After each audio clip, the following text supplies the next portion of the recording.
Chicken dub. Chicken dub indeed. This is the 10th video. You'll get that commentary here in a second. But before I do anything, this is my giveaway. I actually first had a goal of hitting 400 subs. And then once I hit that immediately, I made another goal of hitting 500 subs. So I have 2 giveaways. If you win one of these, then you won't be entered in the next one. But all it is 10 loser Dawn. I will at you in that comment section and we'll get some details. I will mail you that. And we'll just get along with the giveaway. But before I do, thank you so much for subbing. We're now at 535 subs. I now have 100 videos, which is really big.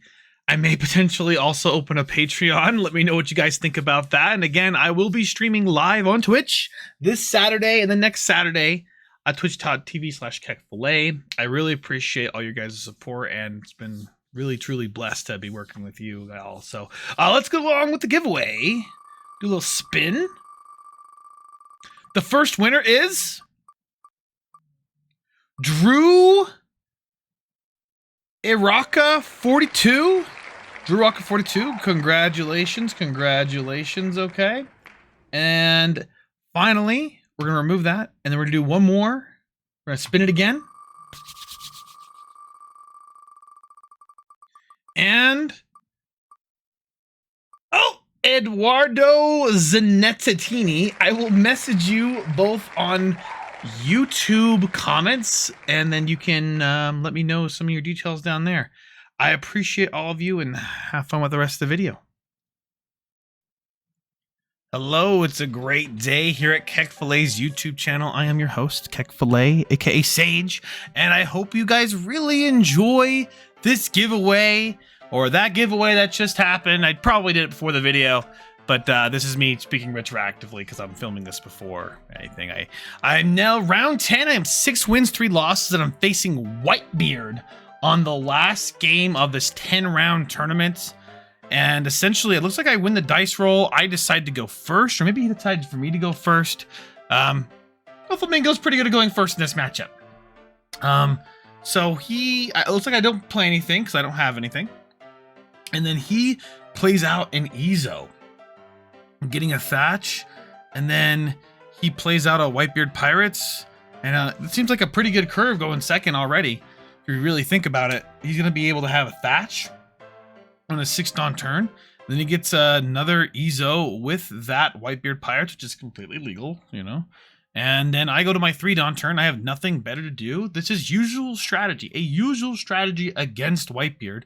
I swing 7, and I'm going to blind flip. And I want to have that pressure. He gives me a 2k counter instead of taking it. And I get my Boa Hancock out, which I'm pretty happy about. And I have quite a big hand. He then does a Whitebeard Pirates on his 4 Dawn turn. It sounds like he didn't have a 4 cost. That'd have been really poggers here. This is probably the only problem with his turn. He gets the 4 cost right there. You see that? It's the only problem with his game so far today. So he plays another Ezo, and he's searching cards. And I'm assuming at this point, when he searched to his deck this much, he probably has a 9 cost in hand. He searched to 25 cards, by the way, or 20 cards. He also has his hand. So he's seeing 7. Looks like he went at the Boa. He could have went on my leader. I'm not quite sure. And it looks like, regardless of anything, I just counter out of it with 2 2Ks, thinking it's worth it. And I think that's absolutely worth it. And he's going to have to spend the next turn just developing Thatch. So I first go Perona, and on my 5 Dawn turn, and I'm kind of stacking my deck in a certain way. I'd like to call a card off the top of my deck and attack with this Boa Hancock in one of these orders, hopefully the right order. And I stack it in a way where I felt it was appropriate, and I decide to first play down my Gecko Moria and grab the 2k counter on and add that to my hand. And then I attach 1. He gives me 2k, by the way, for that. I attack his leader, and then I attack for 6, drawing a card, which is pretty cool. And it gives me his speed gel. So he's discarded quite a bit of cards already, and I have a feeling, I had this feeling that my opponent has a 9 beard, but I think it might be too slow.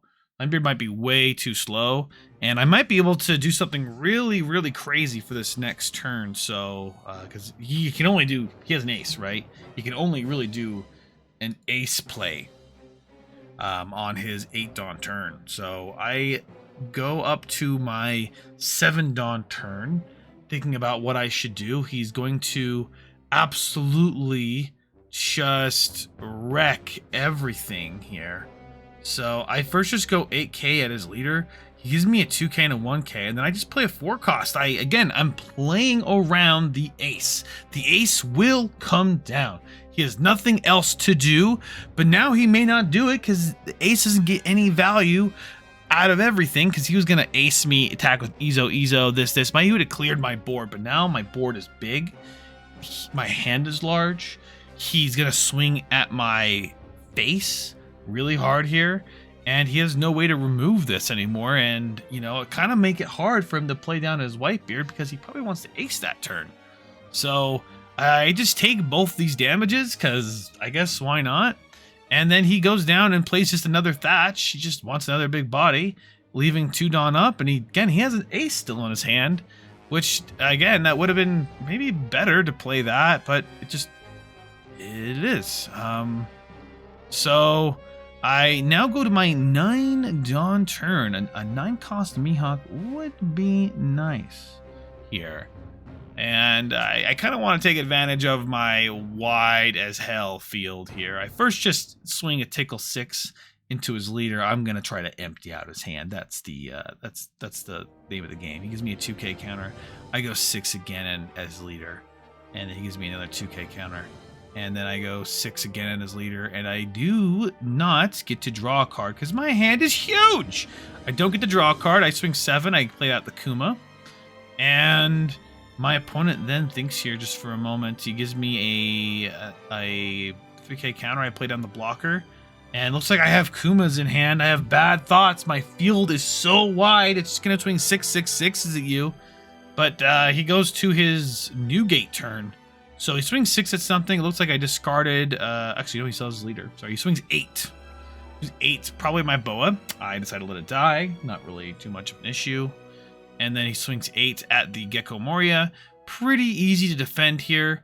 I would consider this the same as him swinging 9 with his leader, because he does have a 10 Dawn. He's about to turn sideways. I just had that feeling. He's looked through so many cards. So I decide to Pacifista it and get my Pacifista out. Again, next turn I still have my Kuma and my insanely large field. Again, the greatest thing is I don't have to worry about 2 Newgates.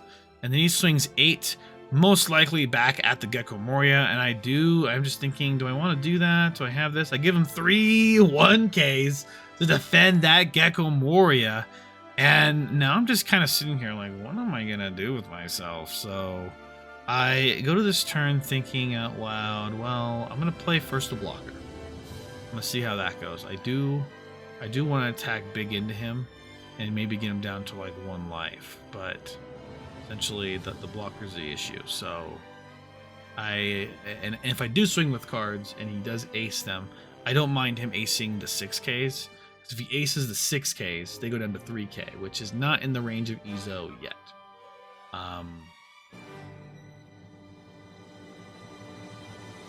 I first actually do swing 8k at his leader. I'm trying to beat his hand. He's giving me 1k. His hand is extremely low at this point.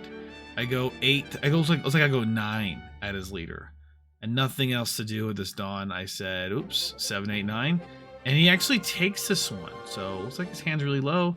I end my turn. I have 3 in hand. I have 2 active. I have 2 active blockers.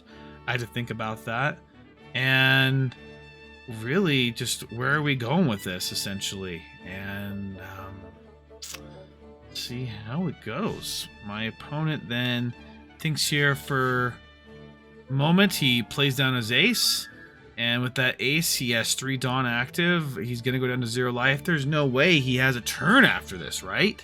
How is he able to defend after this? Because he's used his whole hand to defend his life, which is pretty nuts. He minus his 3k on both of the only rested units. That just makes the most sense.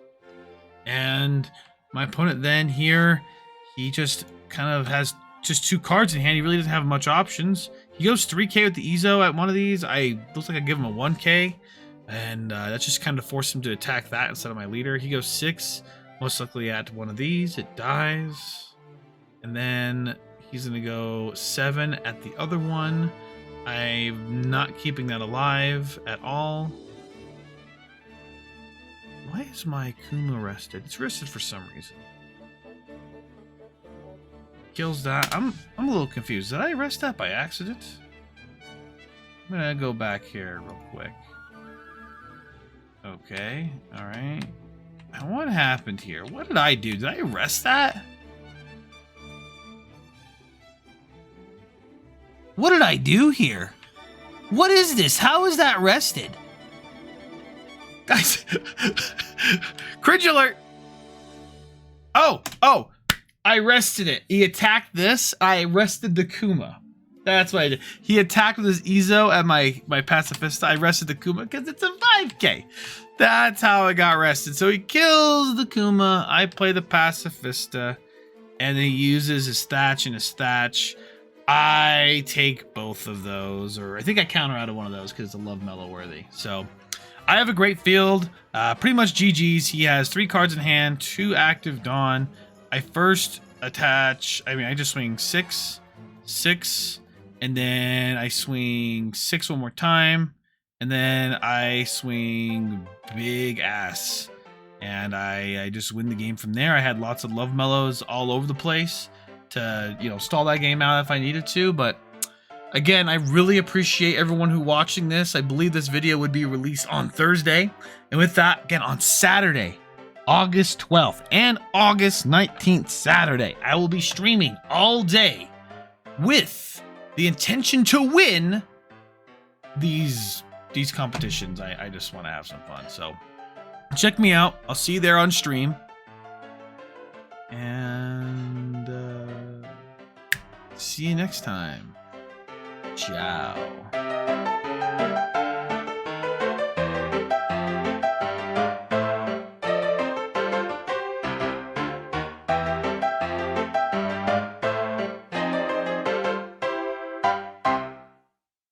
Chicken Derby!